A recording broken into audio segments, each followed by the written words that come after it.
Good day wherever you are, and welcome back to Below the Curve Gaming. So today we have something completely new in that we have a new player on the channel. So we welcome Stephen and his Ramah Taskforce for a game of Supremacy against my Steel Phalanx. So Supremacy is the game where you have the operations zone. It's divided into 4 quadrants, and each quadrant has a console in the center of it. So we have 2 over here, and then we have 2 over here. And you gain victory points if you dominate a quadrant at the end of each of your turns. You get 2 victory points per turn. And you gain victory points at the end of the game if you've hacked a console. You get 1 for each console up to maximum of 3. And you get victory points for completing a classified objective as well. Now, we only have 1 classified objective for this game. And if you are dominating the same number of quadrants as your opponent, then you gain 1 victory point at the end of each turn. Some of the classified objectives are worth more points, but only if you have less than 10 victory points. So it should be up on your screen so you can read it at your leisure. I won the lieutenant roll-off, so I chose deployment zone. I chose this side here. It's got sort of traffic queue and the bus stop. And Stephen has the side over here with the what looks like arms market, and then some of the buildings. So Stephen will be deploying first, so we will let him talk through his list and then complete his deployment. Good evening. I'm Stephen, Martin's evil English persona, and today I'm playing Ramah Taskforce. I have 1 combat group with 11 models. We have Tariq, Mansour, Kawaj, and Layla. They're a Ramah Harry's fire team. We have a Janissary core team of a Janissary missile launcher, Dr. Rouhani, the Alpha Seed, and the Hortlock Janissary, who has an AP sniper rifle. We have Carmen Johns. We have a Rafiq, here proxied by the model that's got an HMG on. It's not really an HMG. We have a Mons trucker, and we have a freebie CSU with combi rifle and a specialist. We have my HVT just here. So the general idea behind this list is to do an experiment to see what the Alpha Seed is like in a fire team, and to try a Ramah list with some really powerful, long-lasting ARO pieces. So that's the opposite way for playing Ramah Taskforce. Ramah deployment. We have my Ramah fire team Harrys deployed on the left-hand side of the board. We have the team leader being the Kawaj NCO. We have a Mons trucker next to them, bunkering down low.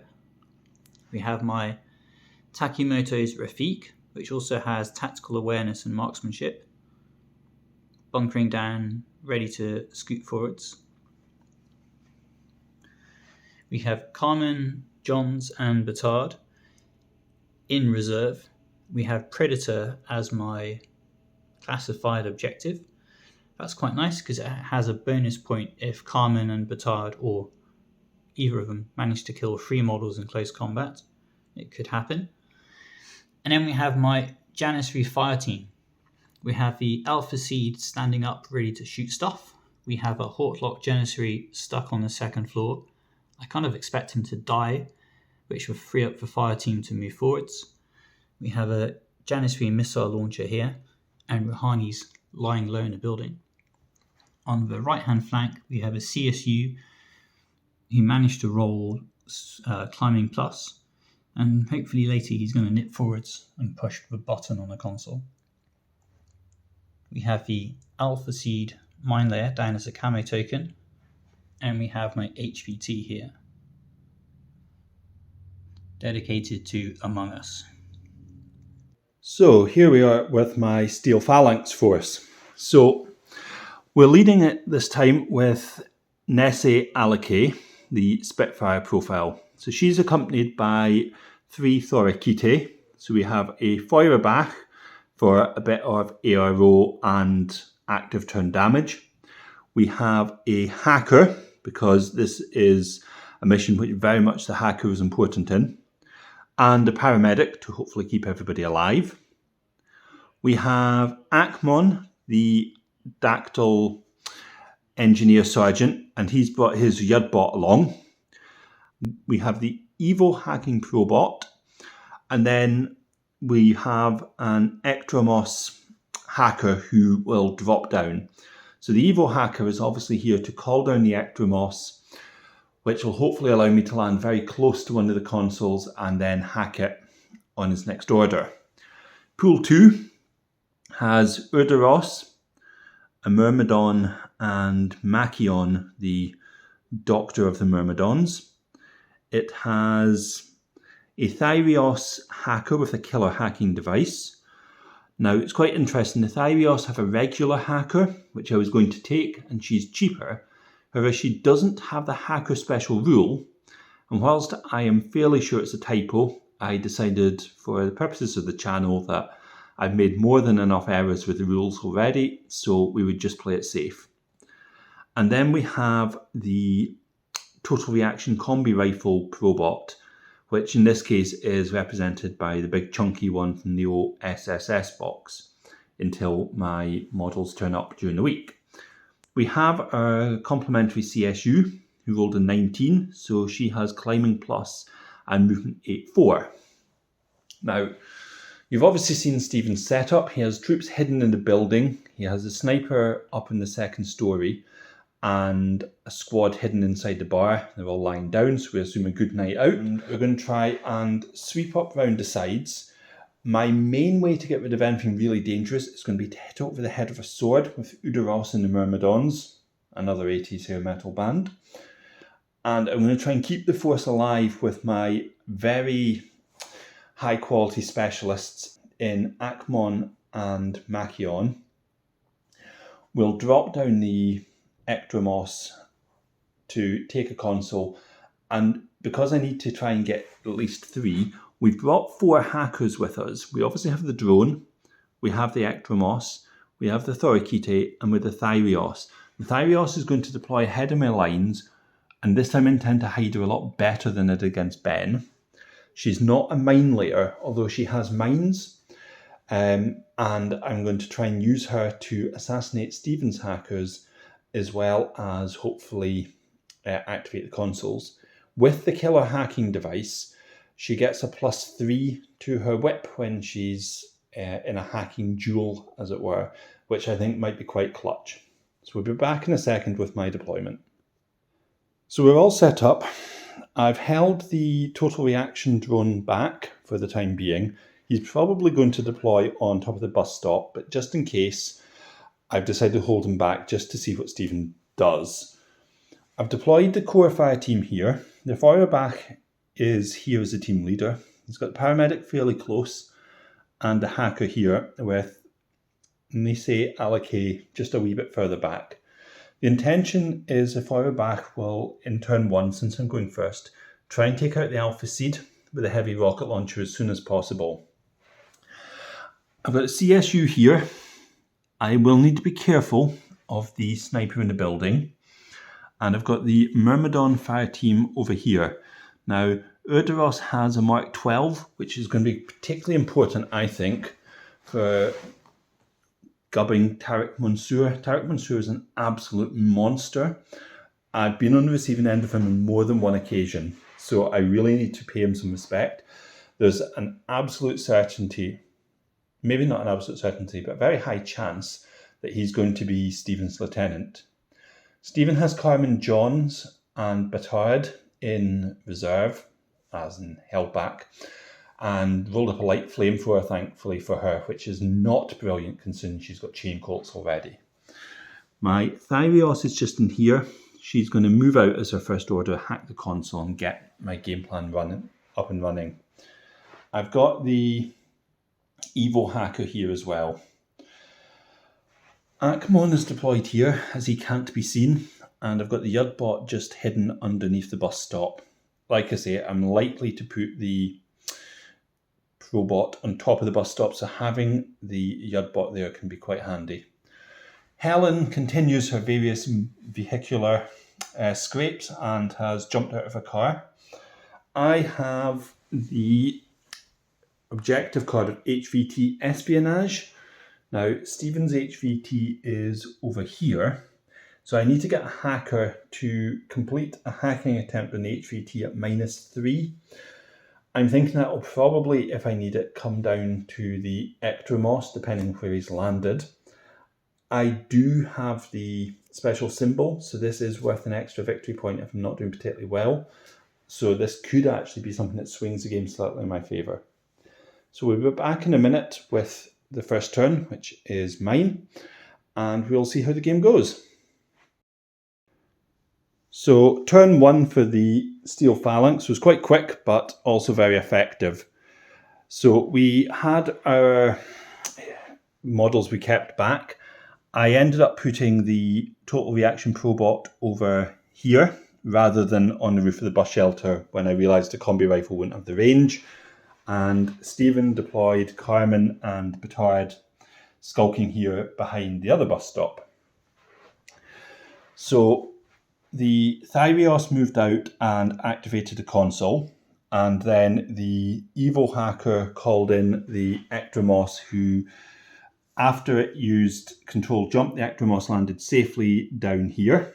It then activated and moved into the console, turning it on, and then spent another order moving round to here, where it was able to successfully hack the HVT. I moved up Udaros and the Myrmidons. As we can see, they took 2 orders and they've got around here into what I feel is quite a comfortable position. The Thorikite with the Feuerbach engaged the Alpha Seed in a firefight, lost the initial firefight, taking a critical hit, but managed to pass both armour saves, which came as a bit of a shock to all involved. And then in my next order, bluted the Alpha Seed with 2 shots to the face, killing him outright. The Probot moved up here to give itself a slightly better range band, hopefully.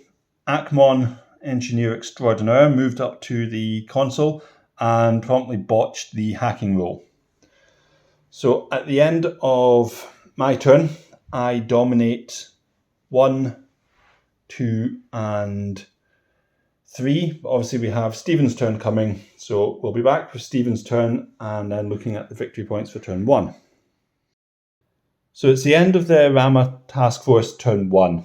The Janissary fire team moved up. An initial exchange of fire between the Probot and the Janissary, the missile launcher, resulted in the Janissary losing a wound.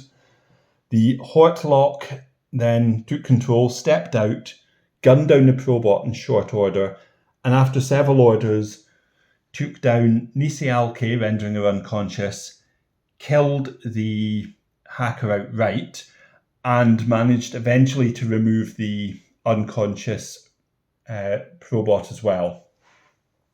This chap with the rifle moved round, got an incredibly lucky shot, dropping the Myrmidon, who was facing the wrong direction so couldn't dodge, and then on a separate order failed to hack the console, rolling a 19. Over here, the fire team exchanged fire with Udaros, taking a wound off him. Udaros had elected to throw smoke and unfortunately threw an Eclipse grenade, which then allowed the entire fire team to super jump over the wall unopposed. Obviously, Udaros was unable to draw line of sight of his Mark 12. Machion was unable to draw line of sight, and I think it would have been a bit cheeky trying to claim the Ectomos could see because the intention was not there. The super remote moved up as well, being careful to steer clear of the Feuerbach. So we totaled up the victory points. Tarek was the only member of the fire team in the quadrant. So the Steel Phalanx have 3 quadrants, which is the one here, the one here, and the one here. And Hack have 1. So it's currently 2-0 to the Steel Phalanx. So we'll be back at the end of turn 2 to see how the game develops. So it's the end of the Steel Phalanx turn 2. I started in Lost Lieutenant due to Nise Alke being gunned down. I attempted, after some faffing around, to resurrect her and instead shot her in the face with a medikit and killed her, so that was a bit of a disaster. Akmon took a shot at the Janissary. I managed to hit him twice, but the Janissary passed its saves and rolled into cover. Then over here, I got incredibly lucky with Udaros, managing to gun down the team leader in Tariq's team. Unfortunately, shots pattered off Tariq, and Machion had moved up, resurrected the Myrmidon. I used the command token to reform them as a fire team, having converted the CSU's irregular order into a regular order. Opened up in Tariq with the Mark 12, scored 3 hits, then watched Tariq roll higher than me to dodge, and he rolled into combat with Machion. I had attempted assassination runs with the heavy pistol from the Ektremos, but Tariq passed both saves, and a double tap with my boarding shotgun. Unfortunately rolled a double 17 to hit. The evil hacker moved up just slightly because it had nothing else to do with its order. So I'm now out of command tokens, which is somewhat unfortunate, must be said. And we await the Ramah Taskforce turn 2. So it's the end of the Ramah Taskforce turn 2. So the Janissary with the missile launcher poked round and shot the paramedic in the back of the head. The paramedic unfortunately had to turn to try and resurrect Nise Alke, and so didn't get near a row, and that was the end of that. The CSU made a mad dash up, poked round and double tapped the nanopulsar. Akmon successfully dodged, however the Feuerbach didn't, so was left unconscious. Tariq cut down Machion, took a couple of attempts but killed him, and managed to cut down the Myrmidon in combat with him as well. The remote attempted to shoot at Udaros, who critted his dodge and managed to roll. He was already out of sight of Tariq and managed to roll directly behind him. And the console over here was successfully hacked.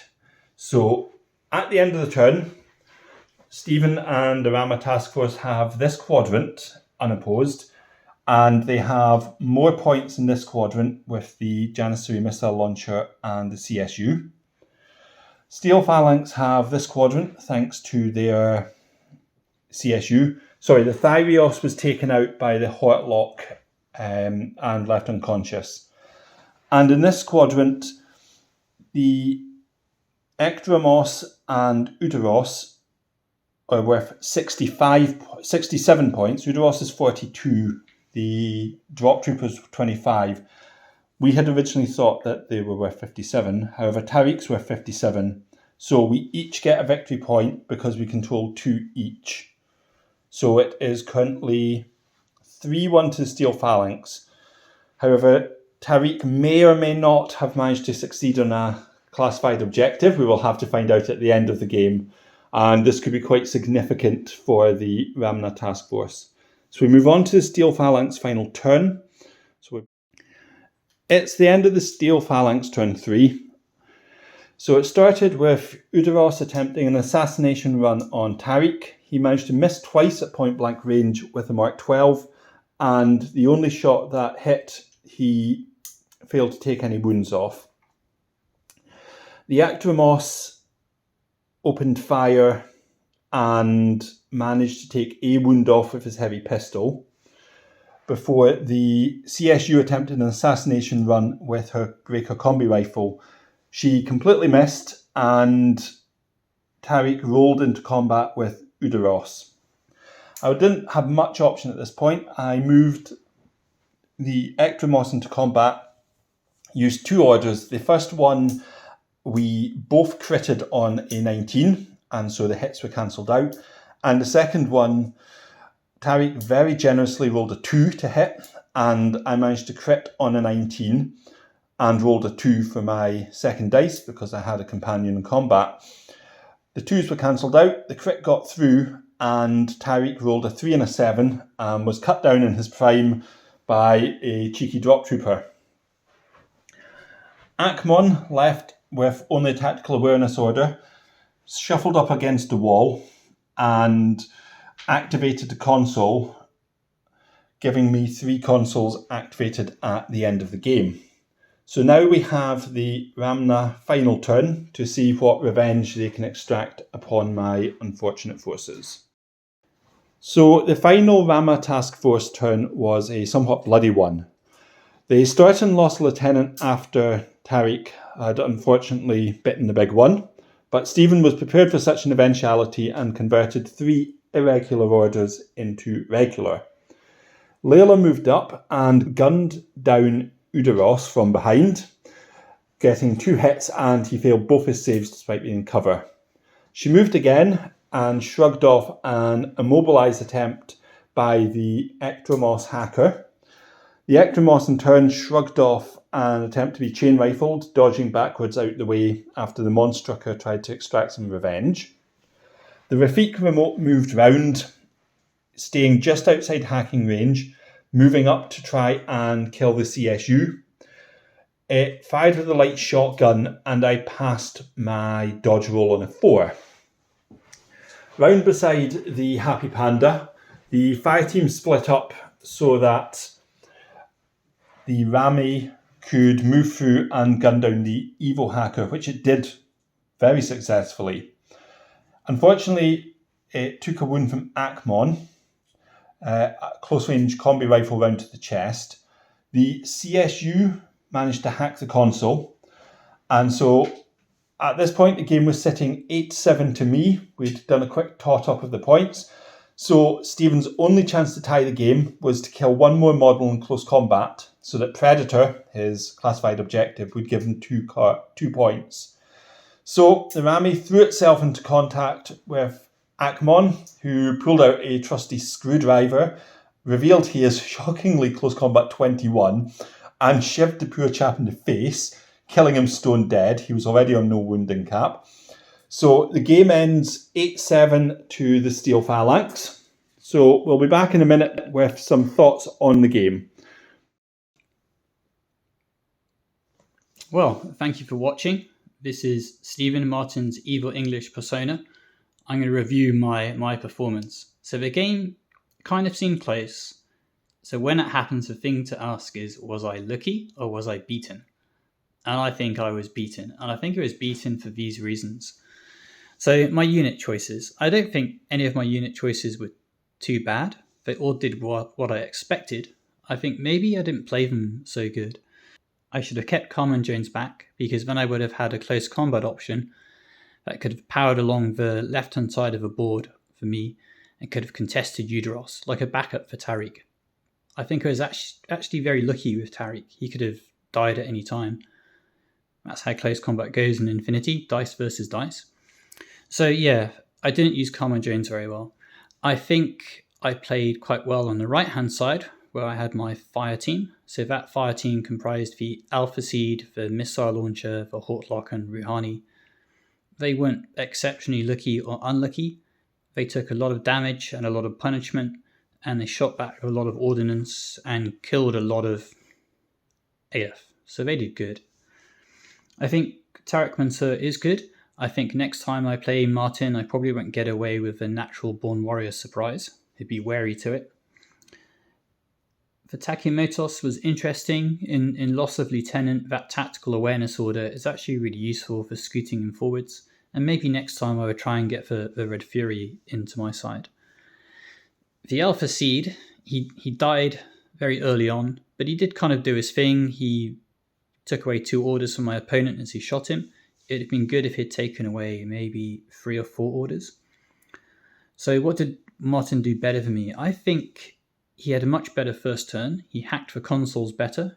That wasn't just because he chose hackers. That's also about his plan from the beginning. My plan was to try and go for table quarters, which I did kind of achieve, but I didn't win on the consoles. and I was also lucky to have a classifier that could have given me a chance to catch up. So if I was playing again, what would I do differently? I would maybe put Carmen Jones and Petard on the left-hand side, because I was very lucky with Tariq. And if I played the same game again, and I'd still had Carmen and Petard, they could have also helped contest and fight that side. I probably could have chosen a better list, and I think a better list would maybe not have a Monstrucker. Maybe for this game, I could have taken out Carmen Johns and Petard, and I could have replaced them with like a Nahab killer hacker. You could have jumped in on the back lines and basically done for me what Martin's jump infantry did for him. So good game. It seemed kind of close. I think I was beaten fair and square. Catch you next time. So that was quite the bloodbath, with some valuable learning lessons in it. One thing that I will say before I talk about Steel Phalanx in general is that we did get something wrong, and that was that Tariq should have actually got an ARO against Udaros, because Udaros shot him as his second skill. Stealth doesn't allow you to negate that either. He was in the zone of control. So what did I learn from that game? First things first, if you leave your lieutenant standing out in the open, she will be gunned down, and your medic will promptly shoot her in the head instead of resurrecting her to prove a point. That's twice now I've taken Nisei, and both times I've lost her, and I've lost her because I've been a bit too cavalier. Firstly, by not reading her stats particularly well. She's good, don't get me wrong. However, she's a 1 wound model with armor 3 and no special rules to keep her alive, and no special rules that really impact on the table, as it were. So she's got a 360 visor, but she doesn't ignore mimetism, which was her undoing. She doesn't have marksmanship or anything like that. She's a good budget leader, but you need to play a bit more careful with her.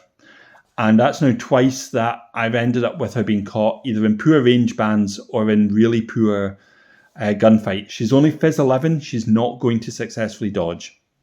The Thorakite were surprisingly resilient, although I think I just needed to, as I did in previous games, I needed to be a bit more proactive with them and stop trying to anchor them on the table. They're not as cheap as Fusiliers, particularly the Feuerbach, and so they're not disposable in the same way. They also don't have particularly great physical stats. They're not going to be dodging particularly well, so you need to be a bit more canny than I was. Akmon did pretty well, actually. I was pleased with Akmon, and I would definitely take him again. The Evo Hacker absolutely did its job, as Evo Hackers always do. If you're taking an Evo Hacker, you're doing it because you want to grant marksmanship to something, or you're calling in a drop troop. And pretty much once that has happened, it's done its job. I didn't get any use out of the Yudbot, but that was because Stephen very sensibly kept gunning at the total reaction remote until it was well and truly dead. The Yudbot was in base contact, but obviously I didn't get round to my turn to activating it. The total reaction bot certainly wasn't bad. It got caught in a poor range band against a model with mimetism. My other option would be the HMG total reaction bot, which originally was in the list. However, because I needed hackers, I cut it to free up an SWC. On hindsight, having it and maybe having deployed it on top of the metro stop, as I talked about at the intro, would have been the way to go with that. The Myrmidons did pretty well. However, I didn't realise how impactful Natural Born Warrior was, especially when combined with even one level of martial arts. And that cost me 2 of the 3 Myrmidons, and effectively it cost me Udaros because I then became very fixated in gunning down Tariq.